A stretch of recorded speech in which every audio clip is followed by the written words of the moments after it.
Hey, I'm Dr. Josh, and today I wanted to talk to you about neck pain, disc bulge, disc herniations, Jiu-Jitsu, and how and why a lot of people got injured. I also really want to talk a little bit about my story about how I got injured, so you know what happened to me and see what I did to help my back pain, my shoulder pain, my disc herniation, my disc herniation, I should say, and what exactly happened. So if you know anything about Jiu-Jitsu, or if you're watching this video, you know that Jiu-Jitsu people are always attacking the neck. There's a lot of force that applied through the neck. There's a lot of strain. People are always trying to choke you. They're always trying to wrap you up, trying to rear naked you.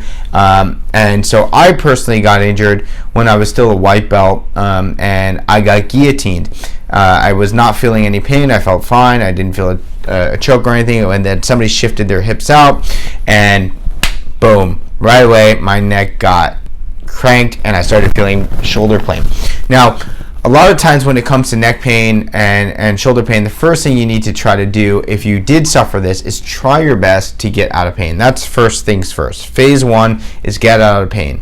Phase 2 is to correct your posture and your balances, correct some of the tight muscles, and do things like that, right? The following phase is to what I call return to play or return to training, and you should be somewhat kind of toggling between all these phases. You shouldn't just be like phase 1, phase 2, phase 3. Phase 1 and phase 2 kind of overlap, phase 2 and phase 3 kind of overlap, phase 1 and phase 3 somewhat overlap as well.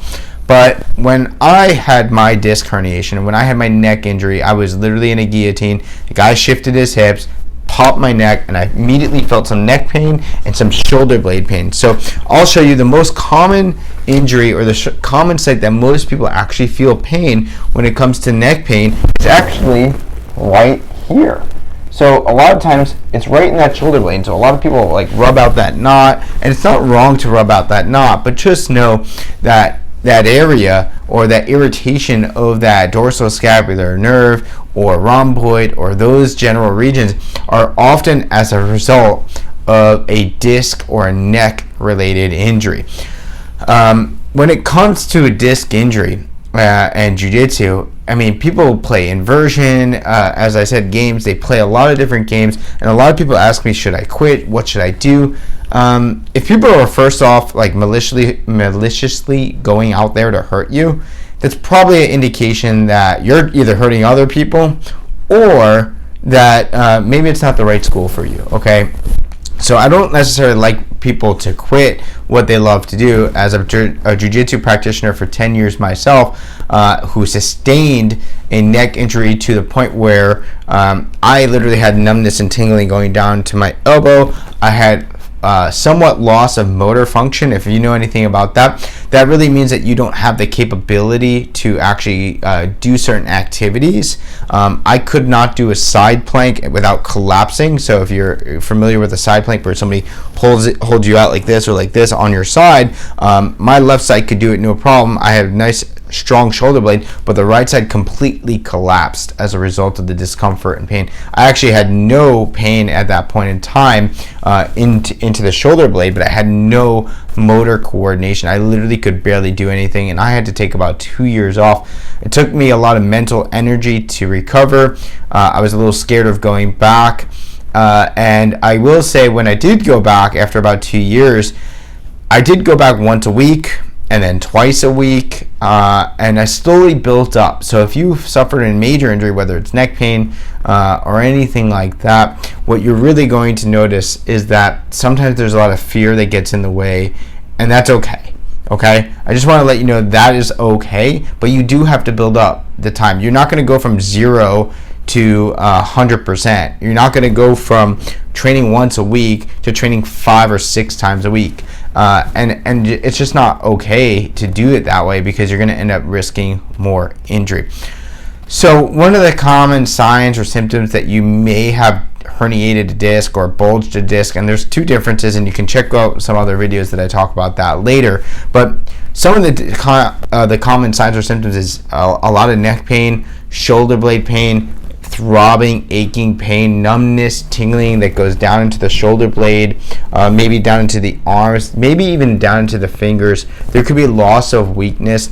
If you're having some of that loss of weakness it may be a better option to, one, seek therapy, and two, get an image, because you do not want to see somebody who has numbness and tingling with the combination of loss of motor control. I would highly recommend that you get checked out. But what are some of the things that you can do? Well, first things first is, if you're in that much pain, you probably should get seen by a practitioner or somebody who can help you. I don't care if they're local, I don't care if they're a chiropractor, I don't care if they're a physical therapist. Just go see somebody who can help you and do the job. I personally went to a few people when I was having this type of injury, but I was also a chiropractor in training at the time, so I kind of knew what to do. I got treated by a chiropractor about 2 times a week. They would do a lot of trigger point work. They would do a lot of neck pain work, adjustments, and I'll be honest with you, not all the time it helped. A lot of the times I would flare up. A lot of times I would have issues. I had some neck pain, some unrelenting neck pain, especially at night sometimes, and it actually hurt. And even to this day, 10 years later, I still have that annoying knot that right there where everybody says it's in the middle of the shoulder, and it doesn't go away 100% for me. I will say that when you do get neck issues, it really is supposed to be focusing on, I like to focus a lot about McKenzie extensions. I like to focus on restoring the curvature to help the balance. I like to focus on opening up the chest, strengthening the back, and these are just some of the things I would do after you get out of a moderate amount of pain. If you're in a 7 or a 10 out of 10 pain, you're pretty much up there. Once you get down to about a 5, 4, or 3, you may be able to do and tolerate certain amounts of exercises, but there should be some amounts of exercise that you can even tolerate, even if you are at a high level of pain. So I would really recommend a lot of ice, some gentle therapy. I would not be going around stretching and cranking the hell out of this. It doesn't do very well, okay? You're not going to stretch away that pain, even though it feels tight. You sometimes have to let the body recuperate and recover.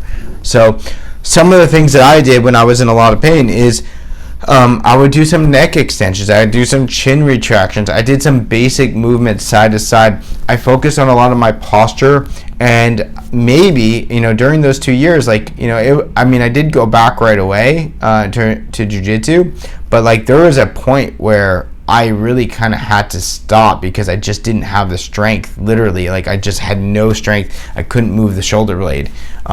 So it took me some time to recover significantly in my case. Now, you might be different. Most people don't get to that case, and even in my office with low back herniations or disc herniations in the neck, I still don't see most people in that case. So I was one of that small class of group that ended up having that neurologic weakness.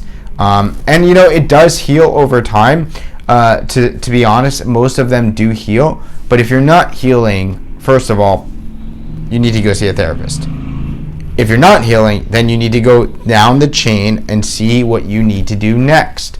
But you have to also realize that Jiu-Jitsu is a sport where people are hunting your body. They're hunting to break your body. Not maliciously, but it's just part of the sport. But this sport can be done safely, effectively, and it can be done intensely, meaning you can do this type of activity and be working your butt off. You can be working hard, but you can be working safely, okay? And I have been a testament to that, because somebody who, like myself, who had a disc herniation with neurologic numbness, tingling, neurologic loss of motor patterns and weakness, I was still, even though I had to wait about 2 years, I had to take some time off, but I was able to recover and come back strong, and I've been doing it ever since for about 8 years. So I would urge somebody who's suffering like yourself, if you're still watching this, not to give up, but to go see a therapist, because this can take some time.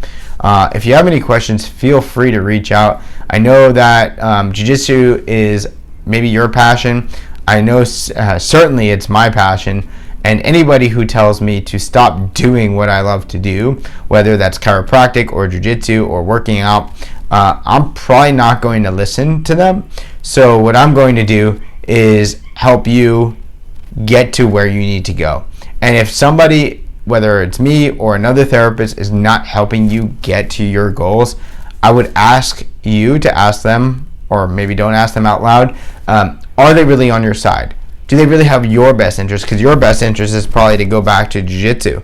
And if they don't want you to do that, they have to voice their valid concerns. And if they're valid, then you say, hey, they're valid. If they're not valid and they just don't like you doing that, then they're probably not on your side and don't want to see you succeed in jiu-jitsu or this type of activity. So I know this is a little bit of rant and rave, but I know I see a lot of neck pain when it comes to jiu-jitsu. I see a lot of people suffering, and a lot of people want to quit due to this pain. And if you are dealing with that, I'm sorry, first of all, but definitely stay on the track. Go see a therapist. It's amazing what you could be done when you have soft tissue work, maybe chiropractic and or rehab, or all the above. And that's what I preach. I preach a little bit of chiropractic treatment, soft tissue work, rehab, and everything. You can't just do one thing and expect it to work. You can't just stretch away the pain. You can't just ice away the pain and expect to be stronger. You can't just strengthen and expect your body to freaking be super limber and be able to be out of pain without correcting some of the imbalances or the posture. You just have to do a little bit of combination of it all. So hopefully this helps you, gives you insight into jiu-jitsu, neck pain, as well as my story and what I did to help my neck pain. And you know, it's really important that you stay strong and stay consistent with your exercises, even well after, because it is a sport. Remember, it is a sport that hunts your body parts and it hunts your neck. So if somebody's going after your neck, don't you want to have it strong? I would think so. So keep that in mind. Despite all this stuff that's out there on the internet, despite everything, keep it in mind that you do have to continue to strengthen even after this injury is long gone. I'll see you guys soon. If you have any questions, please feel free to reach out.